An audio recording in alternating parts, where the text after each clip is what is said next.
Good morning students. Ratio analysis ਦੇ ਵਿੱਚ ਅੱਜ ਅਸੀਂ ਇੱਕ ਨਿਊ ਰੇਸ਼ੋ ਲਰਨ ਕਰਨੀ ਆ ਜਿਹਨੂੰ ਸੋਲਵੈਂਸੀ ਰੇਸ਼ੋ ਐਂਡ ਲਿਵਰੇਜ ਰੇਸ਼ੋ ਵੀ ਕਹਿੰਦੇ ਆ। ਸਟੂਡੈਂਟਸ, ਸੋਲਵੈਂਸੀ ਰੇਸ਼ੋ ਕਿਸੇ ਵੀ ਫਰਮ ਦੀ ਲੌਂਗ ਟਰਮ ਲਾਇਬਿਲਿਟੀਜ਼ ਨੂੰ ਪੇ ਕਰਨ ਦੀ ਅਬਿਲਿਟੀ ਨੂੰ ਐਨਾਲਾਈਜ਼ ਕਰਦੀਆਂ ਨੇ ਤੇ ਲਿਵਰੇਜ ਰੇਸ਼ੋਜ਼ ਆਰਗੇਨਾਈਜੇਸ਼ਨ ਦੀਆਂ ਆਊਟਸਾਈਡਰ ਫੰਡਸ ਤੇ ਓਨਰ ਫੰਡਸ ਦੇ ਵਿੱਚ ਜੋ ਪ੍ਰਪੋਰਸ਼ਨ ਆ ਉਹਨੂੰ ਐਕਸਪਲੇਨ ਕਰਦੀਆਂ ਨੇ। ਸੋ ਅੱਜ ਅਸੀਂ ਇਹ ਟੌਪਿਕ ਕਰਨਾ ਆ ਸੋਲਵੈਂਸੀ ਰੇਸ਼ੋਜ਼ ਐਂਡ ਲਿਵਰੇਜ ਰੇਸ਼ੋਜ਼। ਸਭ ਤੋਂ ਪਹਿਲਾਂ ਜਿਹੜੀ ਰੇਸ਼ੋ ਅਸੀਂ ਇਹਦੇ ਵਿੱਚ ਕੈਲਕੂਲੇਟ ਕਰਦੇ ਆ ਉਹ ਸਾਡੀ ਹੁੰਦੀ ਆ ਡੈਟ ਇਕੁਇਟੀ ਰੇਸ਼ੋ। ਜਿੱਦਾਂ ਕਿ ਇਹਦਾ ਨਾਮ ਹੀ ਆ ਡੈਟ ਤੇ ਇਕੁਇਟੀ ਦੇ ਵਿੱਚ ਦਾ ਰਿਲੇਸ਼ਨਸ਼ਿਪ ਇਹ ਰੇਸ਼ੋ ਦੱਸਦੀ ਆ। ਸੋ ਇਹਦਾ ਫਾਰਮੂਲਾ ਕੀ ਹੁੰਦਾ ਆ? ਇਹਦਾ ਫਾਰਮੂਲਾ ਹੁੰਦਾ ਆ ਆਊਟਸਾਈਡਰ ਫੰਡਸ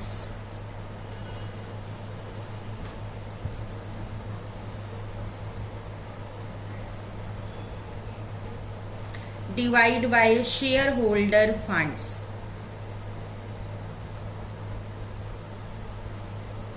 ਉੱਪਰ ਅਸੀਂ ਆਊਟਸਾਈਡਰ ਫੰਡਸ ਲੈਣੇ ਆ ਤੇ ਨੀਚੇ ਅਸੀਂ ਸ਼ੇਅਰ ਹੋਲਡਰ ਫੰਡਸ ਲੈਣੇ ਆ। ਇਹਨੂੰ ਐਕਸਟਰਨਲ ਇਕੁਇਟੀ ਔਰ ਇੰਟਰਨਲ ਇਕੁਇਟੀ ਦਾ ਰਿਲੇਸ਼ਨਸ਼ਿਪ ਵੀ ਕਹਿੰਦੇ ਆ। ਹੁਣ ਸਟੂਡੈਂਟਸ, ਸਾਨੂੰ ਪਤਾ ਹੋਣੇ ਚਾਹੀਦੇ ਆ ਕਿ ਜਿਹੜੇ ਸਾਡੇ ਆਊਟਸਾਈਡਰ ਫੰਡਸ ਹੈਗੇ ਆ ਇਹ ਕਿਹੜੇ ਆ।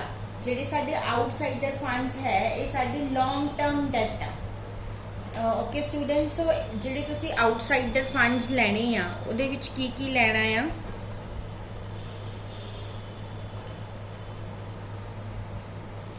ਆਊਟਸਾਈਡਰ ਫੰਡਸ ਦੇ ਵਿੱਚ ਤੁਸੀਂ ਸਾਰੇ ਹੀ ਜਿਹੜੇ ਹੈਗੇ ਆ ਲੌਂਗ ਟਰਮ ਡੈਟ ਲੈਣੇ ਆ, ਜਿਸ ਤਰ੍ਹਾਂ ਕਿ ਡਿਵੈਂਚਰਸ ਹੋ ਗਏ।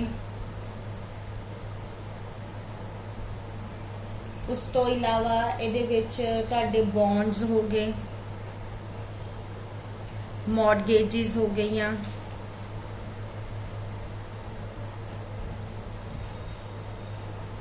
ਔਰ ਹੋਰ ਜਿਹੜੀਆਂ ਵੀ ਲੌਂਗ ਟਰਮ ਲਾਇਬਿਲਿਟੀਜ਼ ਹੋ ਗਈਆਂ।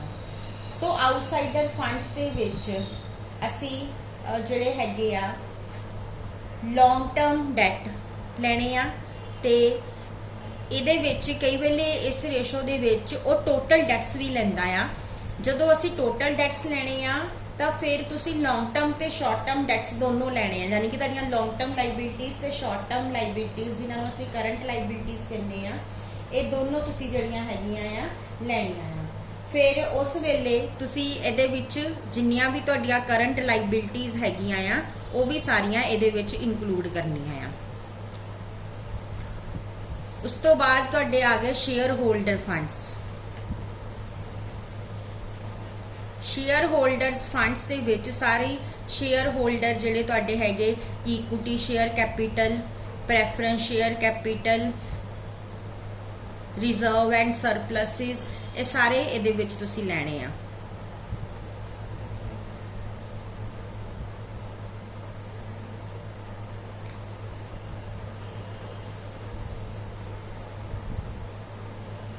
ਸੋ ਡੈਟ ਇਕੁਇਟੀ ਰੇਸ਼ੋ ਦੋ ਤਰੀਕੇ ਦੇ ਨਾਲ ਕੱਢੀ ਜਾਂਦੀ ਆ। ਇੱਕ ਮੈਥਡ ਦੇ ਵਿੱਚ ਅਸੀਂ ਟੋਟਲ ਡੈਟ ਲੈਣੇ ਆ, ਚਾਹੇ ਉਹ ਲੌਂਗ ਟਰਮ ਆ ਚਾਹੇ ਸ਼ਾਰਟ ਟਰਮ ਆ, ਔਰ ਨੀਚੇ ਸ਼ੇਅਰ ਹੋਲਡਰ ਫੰਡਸ ਲੈਣੇ ਆ। ਤੇ ਦੂਸਰੇ ਮੈਥਡ ਦੇ ਵਿੱਚ ਅਸੀਂ ਸਿਰਫ ਤੇ ਸਿਰਫ ਲੌਂਗ ਟਰਮ ਡੈਟਸ ਹੀ ਲੈਣੇ ਆ, long term debt divide by share holder funds. ਜੇ ਸਾਨੂੰ ਕੁਐਸਚਨ ਦੇ ਵਿੱਚ ਕੁਝ ਵੀ ਮੈਂਸ਼ਨ ਨਹੀਂ ਕੀਤਾ ਵੀ ਤੁਸੀਂ ਕਿਹੜਾ ਮੈਥਡ ਅਡਾਪਟ ਕਰਨਾ ਆ, ਤਾਂ ਫਿਰ ਉਸ ਕੇਸ ਦੇ ਵਿੱਚ ਤੁਸੀਂ ਜਿਹੜੇ ਹੈਗੇ ਆ ਟੋਟਲ ਡੈਟਸ ਲੈਣੇ ਆ ਇਸ ਰੇਸ਼ੋ ਦੇ ਵਿੱਚ। ਓਕੇ ਸਟੂਡੈਂਟਸ, ਹੁਣ ਜਿਹੜੀ ਇਸ ਤੋਂ ਬਾਅਦ ਨੈਕਸਟ ਰੇਸ਼ੋ ਅਸੀਂ ਕੈਲਕੂਲੇਟ ਕਰਦੇ ਆ ਉਹ ਹੈਗੀ ਆ funded debt to total capitalization. Funded debt to total capitalization. ਹੁਣ ਇਹਦਾ ਜਿਹੜਾ ਫਾਰਮੂਲਾ ਹੁੰਦਾ ਆ ਫੰਡਡ ਡੈਟ, ਫੰਡਡ ਡੈਟ ਦਾ ਮਤਲਬ ਤੁਹਾਡਾ ਕੀ ਆ? ਫੰਡਡ ਡੈਟ ਫਾਰਮੂਲਾ ਪਹਿਲਾਂ ਲਿਖ ਲੈਣੇ ਆ। ਫਾਰਮੂਲਾ ਕੀ ਆ? ਜਿੱਦਾਂ ਕਿ ਨਾਮ ਹੀ ਆ ਉਸੇ ਤਰ੍ਹਾਂ ਫਾਰਮੂਲਾ ਬਣਨਾ funded debt divide by total capitalisation.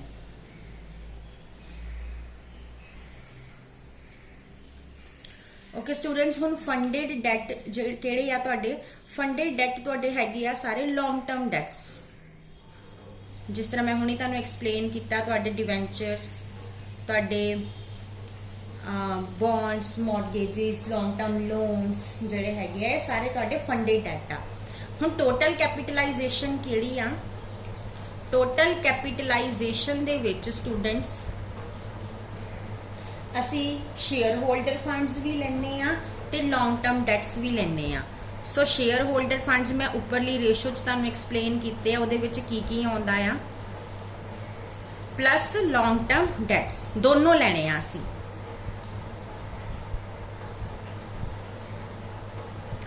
सो ये जिहड़ी रेशो हैगी आ, ये तुहाडी दसदी आ कि जिहड़ी तुहाडी टोटल कैपिटल स्ट्रक्चर आ, यानी टोटल फंड हैगी आ, कैपिटल हैगी, उहदे चों कितना पोर्शन जिहड़ा आ लॉन्ग टर्म डेट्स दा है। उस तो बाद थर्ड रेशो जिहड़ी असी कैलकुलेट करनी आ, वो साडी हैगी आ प्रोपराइटरी रेशो। प्रोपराइटरी रेशो जिहड़ी तुहाडी funded debt to total capitalization सीगी, ये एक्सप्लेन करदी सी फंडेड डेट दा टोटल कैपिटलाइजेशन च कितना प्रपोर्शन है। जिहड़ी तुहाडी प्रोपराइटरी रेशो है, इहनूं इक्विटी रेशो भी कहंदे आ। ये एक्सप्लेन करदी आ कि तुहाडे टोटल एसेट्स दा कितना पोर्शन शेयर होल्डर्स फंड्स द्वारा फाइनांस्ड आ।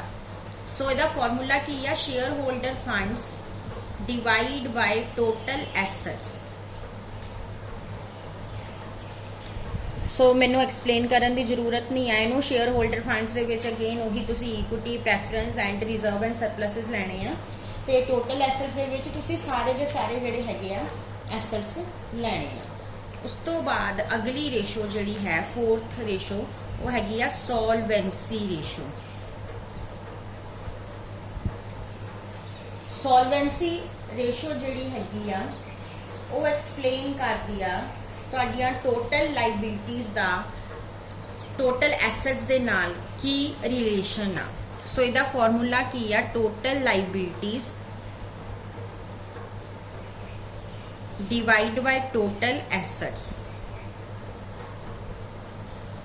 इहदे विच तुसी टोटल लाइबिलिटीज स्टूडेंट्स लैणियां आ आउटसाइडर्स दियां, चाहे वो लॉन्ग टर्म लाइबिलिटीज ने ते चाहे वो शॉर्ट टर्म लाइबिलिटीज ने। उस तो बाद नैक्सट जिहड़ी रेशो आ, वो तुहाडी हैगी आ fixed assets to net worth ratio. Fixed assets to net worth ratio. इहदा फॉर्मूला की आ? इहदे विच तुसीं लैणे आ फिक्सड एसेट्स, फिक्सड एसेट्स लेने आ after डेप्रीसीएशन,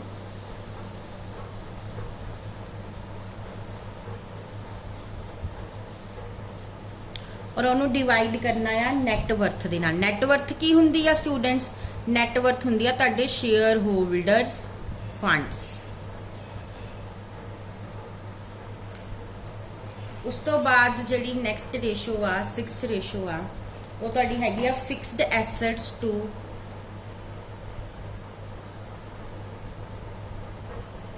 total long term funds.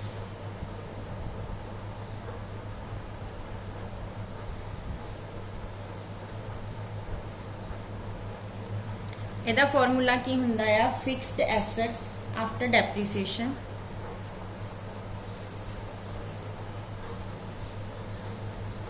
Divide by long term funds.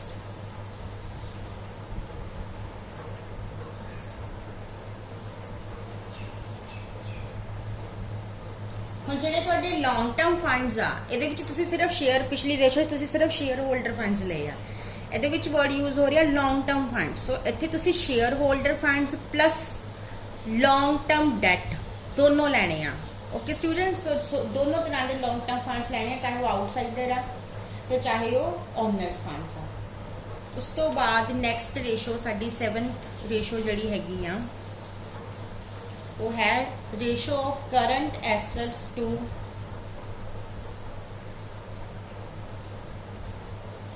Proprietors funds.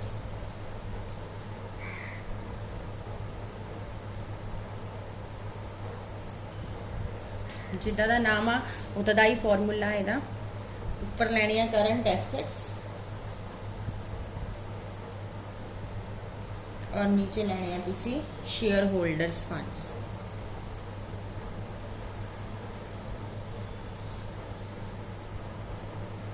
हुण स्टूडेंट्स असी ये रेशोज सारियां लर्न कर लईआं। हुण असी एक प्रॉब्लम की हैल्प दे नाल जिहड़ा हैगा इन्हां नूं होर बैटर वे दे नाल अंडरस्टैंड करांगे। स्टूडेंट्स क्वेश्चन नंबर 18 देखो, Pearl Limited gives you the following extract of the balance sheet as at 31 March 2016। ਇਹਦੀ सारी बैलेंस शीट जिहड़ी ਉਹ ਦਿੱਤੀ होई आ, पहला इक्विटी एंड लाइबिलिटीज़ दित्तियां होईयां आ और उस तो बाद इस साइड ते बुक दी दूसरे पेज ते जिहड़े हैगे आ सारे एसेट्स दिते हुए आ और नीचे उन्हें सानू कैलकुलेट करन नू कहा debt equity ratio, funded debt to total capitalization, proprietary ratio, solvency ratio, fix asset to net worth ratio, current asset to proprietors fund ratio. So वो सारियां रेशोज जिहड़ियां दे फॉर्मूला आपां हुणी सारे समझे आ, वही सारियां रेशोज असी इस क्वेश्चन दे विच सॉल्व करनियां आ। फस्ट ऑफ ऑल जिहड़ी रेशो असी कैलकुलेट करनी आ वो साडी रेशो हैगी आ number 1 debt to equity ratio.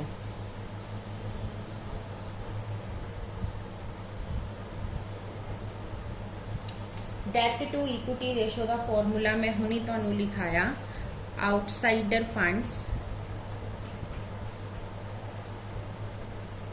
Divide by share holders funds.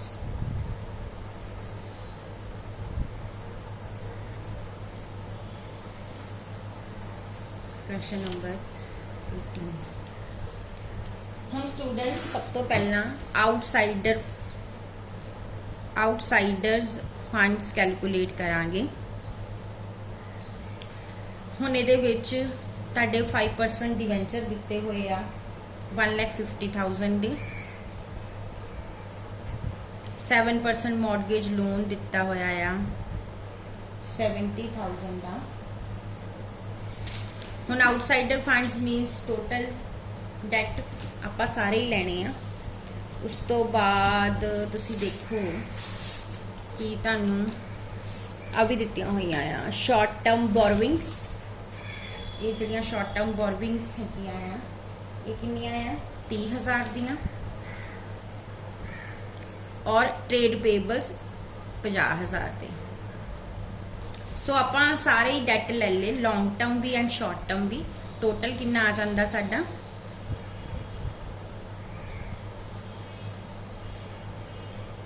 3 lakh. हुण असीं कैलकुलेट करने आ शेयर होल्डर्स फंड्स। हुण शेयर होल्डर्स फंड्स कैलकुलेट करन दे लई सानू इधरली साइड इंफॉर्मेशन जिहड़ी आ वो दित्ती हुई आ, जिहदे विच share capital equity share capital 2 lakh दी आ,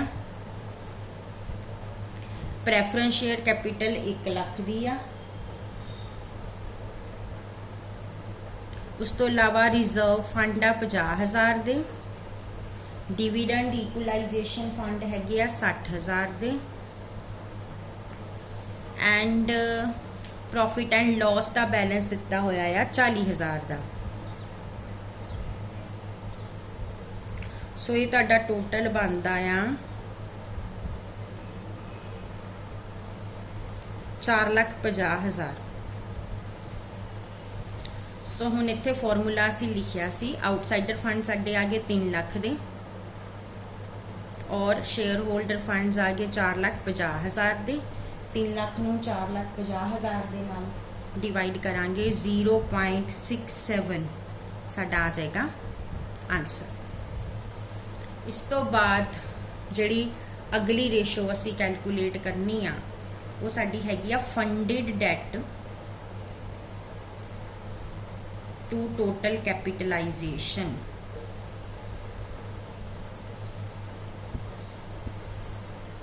ਇਹਦੇ ਲਈ सब तो पहला सानू फंडेड डेट कैलकुलेट करने पैने आ। मैं तुहानू हुणे ही दस्सिया फंडेड डेट तुहाडे किहड़े हुंदे आ जिहड़े तुहाडे लॉन्ग टर्म डेट आ। सो इत्थे तुहाडे एक 5% डिवेंचर आ 1,50,000 दे ਤੇ ਇੱਕ ਤੁਹਾਡਾ 7% ਮੌਰਗੇਜ ਲੋਨ ਆ 70,000 ਦਾ। ਸੋ ਤੁਹਾਡੇ ਫੰਡਡ ਡੈਟ ਹੈਗੇ ਆ 2,20,000 ਦੇ। ਉਸ ਤੋਂ ਬਾਅਦ ਟੋਟਲ ਕੈਪੀਟਲਾਈਜੇਸ਼ਨ ਦੇ ਵਿੱਚ ਅਸੀਂ ਕੀ ਕਰਨਾ ਆ, ਟੋਟਲ ਕੈਪੀਟਲਾਈਜੇਸ਼ਨ ਦੇ ਵਿੱਚ ਅਸੀਂ share holder funds plus long term debt ਇਹ ਦੋਨੋਂ ਟੋਟਲ ਕਰ ਲੈਣੇ। ਸ਼ੇਅਰ ਹੋਲਡਰ ਫੰਡਸ ਅਸੀਂ ਆਲਰੇਡੀ ਕੈਲਕੂਲੇਟ ਕਰ ਚੁੱਕੇ ਹਾਂ ਸਟੂਡੈਂਟਸ 4,50,000 ਦੇ, ਤੇ ਲੌਂਗ ਟਰਮ ਡੈਟ ਅਸੀਂ ਹੁਣੇ ਕੈਲਕੂਲੇਟ ਕੀਤੇ ਆ 2,20,000 ਦੇ। 4,50,000 ਪਲੱਸ 2,20,000 6,70,000 ਦੀ ਤੁਹਾਡੀ ਟੋਟਲ ਕੈਪੀਟਲਾਈਜੇਸ਼ਨ ਆ। ਹੁਣ ਫਾਰਮੂਲਾ ਕੀ ਲੱਗਣਾ, ਫੰਡਡ ਡੈਟ ਹੈਗੇ 2,20,000 ਦੇ ਤੇ ਟੋਟਲ ਕੈਪੀਟਲਾਈਜੇਸ਼ਨ 6,70,000 ਦੀ। ਸੋ 2,20,000 ਨੂੰ 6,70,000 ਨਾਲ ਡਿਵਾਈਡ ਕਰਾਂਗੇ 0.33 ਸਾਡਾ ਜਿਹੜਾ ਆ ਉਹ ਆਨਸਰ ਆ ਜਾਏਗਾ। ਉਸ ਤੋਂ ਬਾਅਦ ਨੈਕਸਟ ਤੀਸਰੀ ratio ਪ੍ਰੋਪਰਾਈਟਰੀ ratio.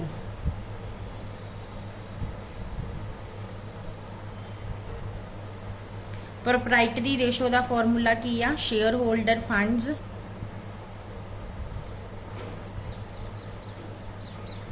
Divide by total assets.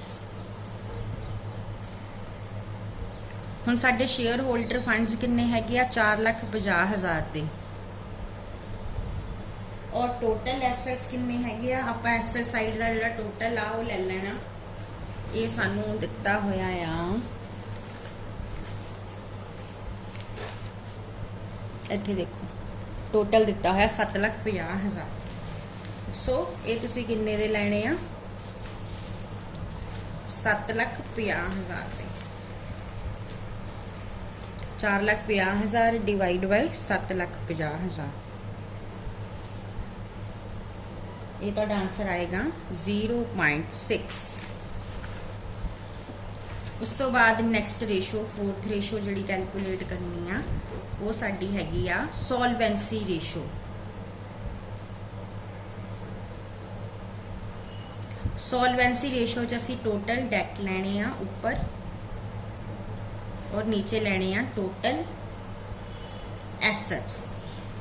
असी अपनी पहली रेशो जी कैलकुलेट की है ना वो टोटल डैट्स कैलकुलेट किए सी आउटसाइडर फंड्स आ देखो 3 लाख दे। सो तुसी की लेना 3 लाख और टोटल एसेट्स असी हुणे लिखे आ 7,50,000 दे डिवाइड बाय 7,50,000, आंसर आ जाएगा 0.4। उस तो बाद अगली रेशो fixed assets to net worth. Net worth किहनूं कहंदे आ शेयर होल्डर फंड्स नूं। ऊपर की लेना है फिक्स्ड एसेट्स, नीचे लेने आ शेयर होल्डर फंड्स।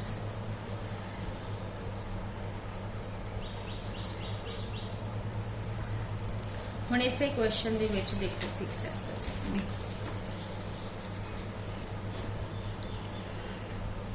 आ दिते हुए तुहानूं plant and machinery, furniture and fitting and उस तो इलावा एक दिता होया आ गुडविल। सो ये सारे तुहाडे फिक्स एसेट्स आ।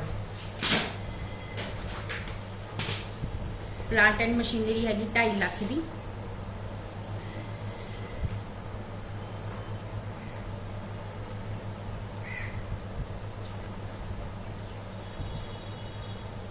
और 70,000 दी तुहाडी हैगा furniture and fitting,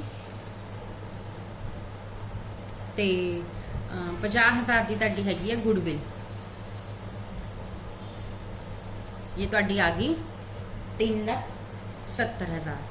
so formula इत्थे लगा दो 3,70,000 fix assets less divide by share holder funds. आपां हुणी कैलकुलेट कीते सी 4,50,000, 3,70,000 4,50,000 ना डिवाइड करांगे, आंसर आएगा 0.82। हुण लास्ट रेशो जी आ वो हैगी आ current assets to proprietors funds.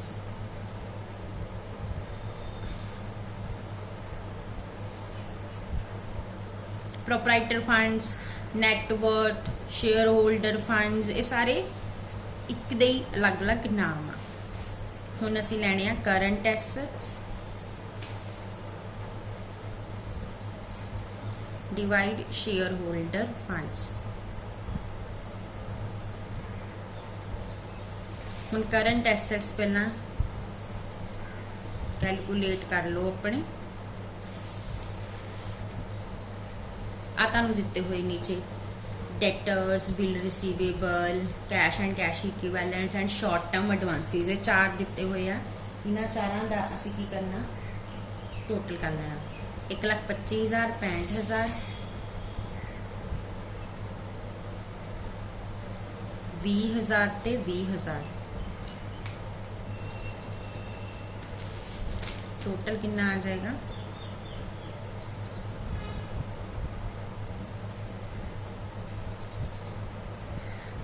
2,30,000। So formula लगा दो 2,30,000 current asset, share holder fund 4,50,000 दे। ये ਤੁਹਾਡਾ आंसर आएगा 0.51।